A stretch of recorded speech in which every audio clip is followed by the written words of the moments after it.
بسم اللہ الرحمن الرحیم السلام علیکم ورحمۃ اللہ وبرکاتہ الحمد للہ وحدہ الصلاۃ والسلام علی من لا نبی بعد اما بعد فاعوذ باللہ من الشیطان الرجیم بسم اللہ الرحمن الرحیم۔ تبیان القرآن اکیڈمی کے پلیٹ فارم سے آپ سے مخاطب ہوں اور سورۃ البقرہ کا ہم ترجمہ کر رہے تھے۔ آیت نمبر 24 تک ہم کر چکے، آگے آیت نمبر 25 دیکھیے۔ اللہ تعالیٰ نے قرآن پاک میں فرمایا کہ پیچھے اللہ تعالیٰ نے ان لوگوں کا ذکر فرمایا کہ جنہیں اللہ فرما رہا ہے کہ میں نے عبادت کا حکم بھی دیا، میں نے اپنے انعامات بھی کیے، میں نے اپنی نعمتیں بھی دی، اس کے باوجود جنہوں نے نافرمانی کی، کفر کیا، اللہ تعالیٰ فرما رہے ہیں ان کا ٹھکانہ جو ہے وہ آگ ہے اور جہنم ہے، جسے انسانوں اور پتھروں سے بڑکایا جائے گا۔ آگے اللہ تعالیٰ اگلی آیت میں 25 آیت نمبر 25 میں اللہ تعالیٰ ان خوش نصیب لوگوں کا ذکر فرما رہے ہیں کہ جنہوں نے دعوت حق کو قبول کیا اور اپنی زندگیاں دعوت حق کے مطابق گزار دیں اور اپنی زندگیاں اسلام پر اور صاحب اسلام پر آقا علیہ السلام پر وقف کر دیں۔ اللہ تعالیٰ نے فرمایا وَبَشِّرِ الَّذِينَ، اللہ نے ابتدا ہی خوشخبری سے کی ایسے لوگوں کے لیے، ایمان والوں کے لیے کیا کی؟ وَبَشِّرِ الَّذِينَ آمَنُوا، خوشخبری ان لوگوں کے لیے آمنوا جو ایمان لائے، وَعَمِلُوا الصَّالِحَاتِ اور جنہوں نے نیک عمل بھی کیے۔ یعنی آپ دیکھیے گا پورے قرآن میں جہاں پر بھی اللہ تعالیٰ نے ایمان کی بات کی ہے نا، وہیں پہ ساتھ اللہ تبارک و تعالیٰ نے عمل کی بات بھی کی ہے۔ عمل کے بغیر اگر صرف آپ کلمہ حق لا الہ الا اللہ محمد الرسول اللہ پڑھ لیتے ہیں اور آپ عمل صالح نہیں کرتے ہیں، آپ نماز نہیں پڑھتے ہیں، آپ روزہ نہیں رکھتے ہیں، آپ باقی اسلام کے فرائض ادا نہیں کرتے ہیں، تو صرف لا الہ الا اللہ پڑھ لینا، تو لا الہ الا اللہ آپ کو ایمان میں داخل تو کر دے گا، لیکن جنت میں داخل ہونے کے لیے اللہ تبارک و تعالیٰ نے عمل صالح کی شرط رکھی ہے۔ اگر آپ کے پاس نہ ہوں گے تو انسان اپنے گناہوں کو بھگتنے کے لیے اللہ اس کو جہنم میں داخل کرے گا۔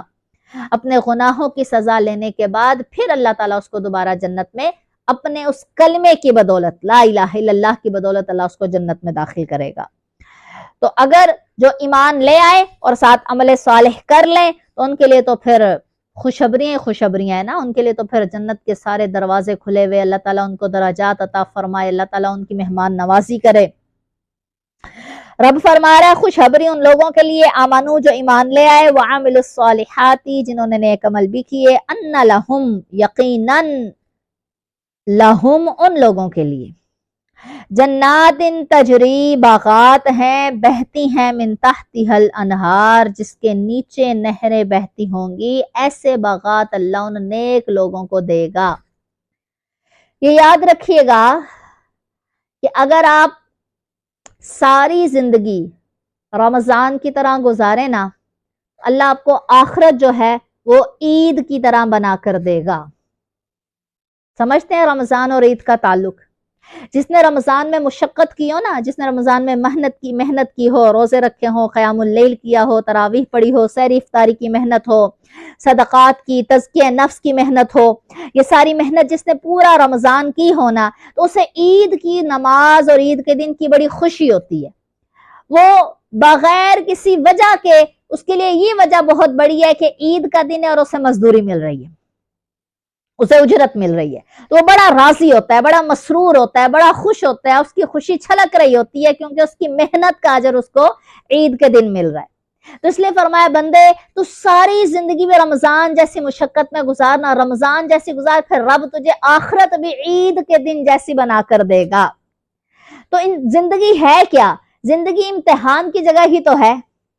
نتیجے کا دن آخرت ہے نا۔ تو امتحان میں آپ اپنا جو حل کر رہے ہیں، پیپر جو حل کر رہے ہیں، جو ہمارے کتاب لکھی جا رہی ہے، کرامن کاتبین، ایک دائیں بیٹھا ہوا ہے ایک بائیں بیٹھا ہوا ہے، لکھ رہا ہے، تم اف بھی کرو لکھا جاتا ہے، تم ہائے بھی کہو لکھا جاتا ہے، ایک ایک بات، ایک ایک کلمہ جو تم زبان سے نکالتے ہو وہ لکھا جاتا ہے، ایک ایک عمل وہ لکھا جاتا ہے۔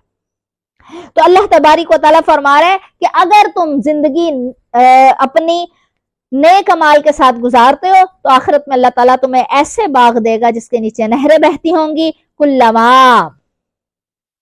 پھر تمہاری مہمان نوازی بھی ہوگی، کس چیز سے ہوگی؟ رزقو منہا، پھر تمہیں رزق یعنی پھل دیا جائے گا، کھانے کے لیے کھانا دیا جائے گا، من ثمراتن، پھلوں کا کھانا، رزقن، تمہارے رزق، خوراک، غذا کی صورت میں تمہیں جو کھانا دیا جائے گا وہ پھلوں کی صورت میں کھانا دیا جائے گا۔ قالو، جب تم ان پھلوں کو دیکھو گے نا، مثال کے طور پہ جنتی پھل، کچھ جنتی پھل ہمارے پاس دنیا میں ہے، انار ہمارے پاس ہے، انگور ہمارے پاس ہے، انجیر ہمارے پاس ہے، زیتون ہمارے پاس ہے، یہ جنتی پھل، شہد ہمارے پاس ہے، دودھ ہمارے پاس ہے، یہ جنتی نعمتیں ہیں۔ تو جنتی نعمتیں ہمارے پاس دنیا میں موجود ہیں۔ اللہ کہہ رہا ہے پھلوں کی خاص اللہ نے بات فرمائی کہ جو پھل ہم انہیں جنت میں دیں گے نا، قالو، جب وہ دیکھیں گے نا ایک دم سے، جب انار آیا جو ان کے سامنے انار آ کر جب وہ دیکھیں گے تو کہیں گے قالو، یہ تو حاذ الذی، تو وہی ہے، رزقنا من قبل، جو ہمیں من قبل اس سے پہلے دیا گیا، یعنی دنیا میں بھی ہم انار کھاتے تھے، یہ تو وہی انار ہے، یا وہی انگور ہے، یا وہی انجیر ہے، یہ وہی زیتون ہے جو ہم دنیا میں کھاتے تھے، یہ تو وہی ہے۔ جب کھائیں گے اس کا ذائقہ دنیا کے ذائقے سے بہت زیادہ ہوگا، اس کا مزہ دنیا کے مزے سے بہت زیادہ ہوگا، تو کہیں گے وَأُوتُوا بِهِ مُتَشَابِهًا، وہ کہیں گے نہیں نہیں یہ وہ نہیں ہے، شکل و صورت میں اس سے ملتا جلتا ہے، لیکن یہ وہ نہیں ہے، شکل و صورت میں اس سے کیا ہے، شکل و صورت میں یعنی ذائقہ اور خوشبو اس کی بہت نرالی ہے، ملتا جلتا ہے۔ آگے وَلَهُمْ فِيهَا أَزْوَاجٌ مُطَهَّرَةٌ، ان کے لیے وہاں پر پکیزہ بیبیاں ہوں گی، ہر مرد مومن کے لیے پکیزہ بیوی ہوگی۔ پاک بیوی اللہ تعالیٰ کتنی دے گا؟ ایک نیک مرد کو اللہ جنت میں 70 حوریں عطا فرمائے گا۔ اللہ تبارک و تعالیٰ ہم لوگوں کو علم و عمل عطا فرمائے۔ مجھے وہ وقت یاد آ گیا، اسی آیت کا ترجمہ ہم اپنے استاد صاحب سے اپنی کلاس میں بیٹھ کر رہے تھے، تو میری ایک دوست تھی، اللہ تعالیٰ اس پر اپنی رحمتیں کرے، اس نے نا استاد صاحب سے پوچھ لیا، اس نے کہا استاد صاحب مرد کو تو جنت کی 70 حوریں ملیں گی، یعنی وہ استاد صاحب کو بڑا کہنے لگی استاد صاحب اوتھے تے انہاں نو 70 حوراں لب جانیاں نے، بندے تے ایتھے نہیں بڈیاں نو ویکھدے تے اوتھے کتھے ویکھن گے، اوتھے تے اونج 70 حوراں لب جانیاں نے، اوتھے تے انہاں نے نظر ہی نہیں کرنی ساڈے وال۔ استاد صاحب بھی ہنسنے لگ گئے۔ پھر استاد صاحب نے نا ہمیں ایک حدیث بتائی اس پہ، اسی طرح نا حضرت ام سلمہ نے اللہ کے رسول سے پوچھا، یا رسول اللہ جنتی عورت زیادہ وہاں پر رتبے میں زیادہ ہوگی یا حور زیادہ رتبے میں ہوگی؟ حور اللہ تعالیٰ نے بڑی خوبصورت بنائی ہے، بڑی حسین، وہ اتنی خوبصورت ہے، اتنی خوبصورت ہے کہ وہ جب پانی پیے گی نا حلق سے نیچے گونٹ گونٹ اس کا نظر آئے گا، اتنا صاف شفاف سفید اس کا بدن ہوگا۔ وہ ایک کلائی اگر دنیا میں ظاہر کر دے نا تو اس کی ایک کلائی کی چمک اتنی ہوگی کہ سورج کی روشنی مان پڑ جائے گی۔ وہ اگر اپنا آنچل دنیا میں اپنا لہرا دینا تو دنیا کی ہوا تھم جائے اور اس کی آنچل کی ہوا جو ہے وہ بر جائے، اتنی خوشبو بر جائے پوری دنیا، وہ اتنی خوبصورت ہے حور۔ تو یہی حضرت ام سلمہ نے کہا یا رسول اللہ حوریں تو بڑی خوبصورت ہے، وہ جیسے اس نے کہا نا کہ اس کا درجہ زیادہ ہے کہ مر تو دیکھے گا ہی نہیں، بندے نے تو ویکھنے ہی نہیں، ایتھے نہیں ویکھتے تو پھر 70 لب جانیاں نے۔ تو ام سلمہ نے کہا یا رسول اللہ کس کا درجہ زیادہ؟ آقا علیہ السلام نے فرمایا دنیاوی عورت 70 حوروں کی سردار ہوگی۔ کیوں ہوگی 70 حوروں کی؟ فرمایا دنیا کی عورت نے تکلیفوں پہ صبر کیا ہوا ہے، دنیا کی عورت نے اس مرد کے لیے اذیتیں برداشت کی ہوئی ہیں، دنیا کی عورت نے نماز پڑھی ہوئی ہے، دنیا کی عورت نے روزے رکھے ہوئے ہیں، دنیا کی عورت نے اس مرد کے لیے تکالیف، بچے پیدا کیے ہوئے ہیں، اس مرد کی نسل کو بڑھایا ہوا ہے، اس لیے اللہ تعالیٰ دنیا کی عورت کو جنت میں ان 70 حوروں کا درجہ سردار والا دے گا۔ 70 حوروں پر اللہ دنیا کی عورت کو سردار بنائے گا۔ تو اس لیے اللہ تبارک و تعالیٰ نے فرمایا کہ انہیں ازواج مطہرہ